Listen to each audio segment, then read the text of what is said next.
Monsieur le Président,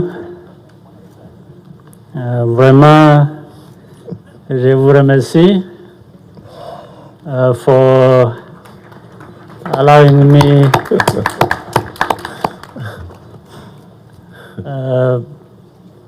I want to be able to continue in French, but I thought I needed to start with that one.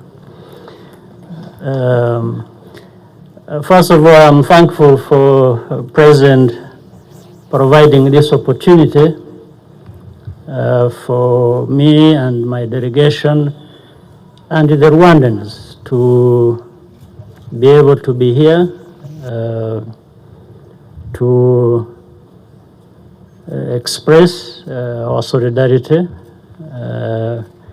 and also a sense of strong partnership that exists anyway between our two countries, but also in this context of giving you, President, and the people of DRC, and particularly of Goma, our condolences for those who lost their lives during the recent volcanic eruption, and those who also stand with those who were displaced or affected in any other way by the volcanic eruption. Also want to thank the President for allowing this closeness of our people that already exists, in fact, and has existed for many years, to be given a new impetus, a new force to take place. So that's really why I'm here. That's why I'm happy to be here. And I also thank the President, President Felix Tshisekedi of this great country, for having paid us a visit yesterday. And both yesterday and today, we have had a good opportunity to have broad and productive exchanges that will benefit our two countries. And as we saw, we signed a number of agreements. I believe this is just the beginning. There are many areas that we are going to come to in which we can cooperate to build a solid relationship, but also basis for cooperation between our two countries. So thank you very much. First of all, to the question, which is very pertinent and has been. What we see today, first, President Tshisekedi put a sense of urgency to the problem of security and instability that have been going on for many years.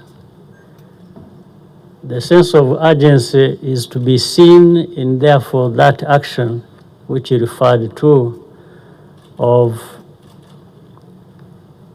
having a state of emergency in the region that has been affected not only just recently, but for a long time in the past. A state of emergency really in itself is a message that this is a serious matter that has to be dealt with. And I think he did right to do that. So you're also right that it is not just about declaring a sense of emergency. It has to be followed by a number of actions that therefore are aimed at dealing with the problem itself. I will come to that.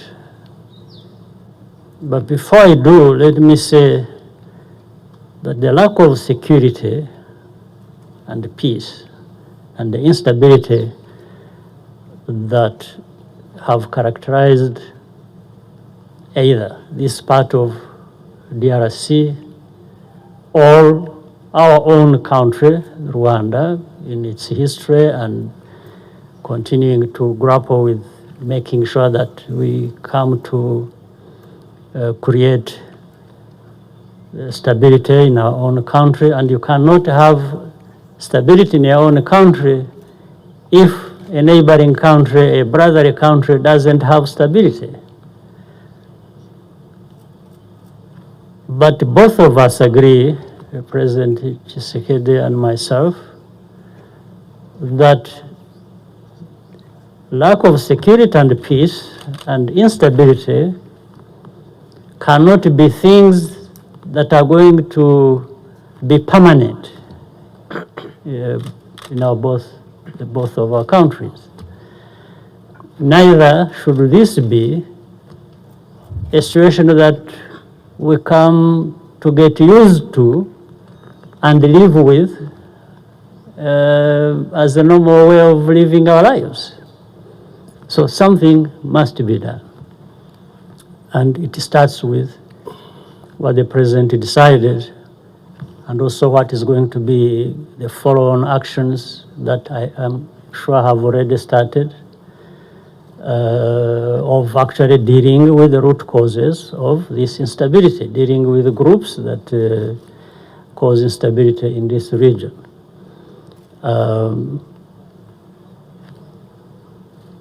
And it is going to be much better if, therefore, all of us work together.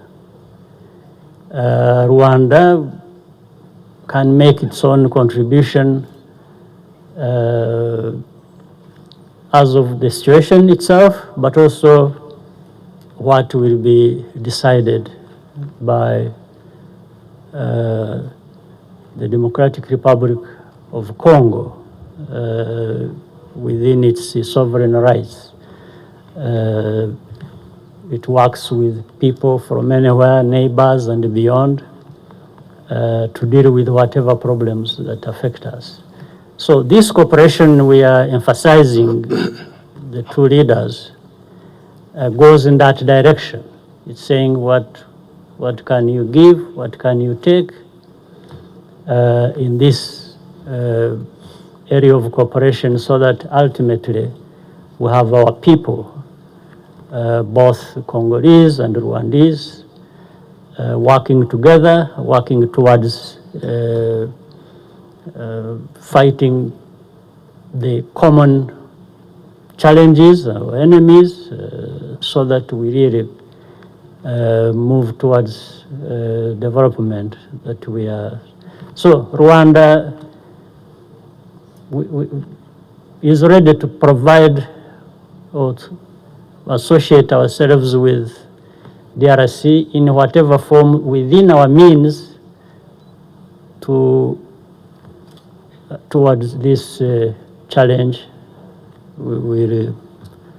Therefore, these are things we don't necessarily discuss publicly in the media until we have really worked on them and planned. And I'm only talking about the readiness, first of all, that is there for the two countries to cooperate. So this readiness on our part to play our part, whichever way we have to address the problem. If it is anything originating from Rwanda, I'm happy to and ready to solicit the support of DRC and the president to make the contribution that can enable us to address any problem. So it is both ways, it is two ways. And we have the means, we have the knowledge about our problems, we have the will to cooperate. I don't see how we can fail. And we don't want to fail our people. The people of DRC or the people of Rwanda, as the president said, have waited for too long to have some of these challenges addressed. So we are up to the job and we will do our part. It's not enough just for having or to have good leaders. President Tshisekedi and myself ready to do our part and lead our countries in the right direction. That happens also on the basis of our own people. I think the ordinary people, the people of DRC or Rwanda, should never look at themselves as just bystanders who are affected by one thing or another and they follow. No, they are actually participants. And as we speak today, I hope the people of Rwanda and the people of DRC are also listening and trying to identify their role in making sure that moving in this direction that is meaningful to them actually happens by being good participants. I mean, so that quickly leads me to the question that was directly put to me, which was about non-tariff barriers and so on and so forth. Well, I started by saying, or talking about the formal, informal sector.